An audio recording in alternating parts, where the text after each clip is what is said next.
Programang ito ay rated SPG. Striktong patnubay at gabay ng magulang ang kailangan. Maaaring may masiselang tema, lengguwahe, karahasan, sexual, horror o droga na hindi angkop sa mga... Samantala nagpunta nga etong mga tela dito sa Expo. Ngunit bumalik nga sila sa bahay ng talagang parang basang sisiw. So sinabi nga nito ni Natalie na talagang isusumbong niya itong si Amira sa daddy nga nila at sumagot naman itong si Portia na sa palagay ba daw niya ay pagtatanggol pa siya ng kanyang ama dito nga kay Amira. Samantala pinagalitan nga nito ni Amira si Magnolia dahil nga sa mga ginawa nito. Ngunit sinabi ni Magnolia na lahat ay gagawin niya para kay Amira sa mga umaapi dito kahit na siya ay makapaslang pa. So ito namang si Black Makiling ay inuutusan itong si Amira na makapaslang ng mga tao subalit hindi nga kaya iyon ni Amira at hindi kaya ng kanyang konsensya.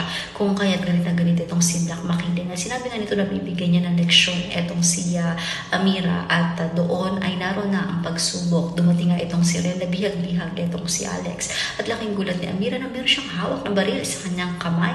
Ngunit gagamitin niya nga ba ito para iligtas si Alex? Yan ang dapat nating abangan dito nga lang sa Makiling.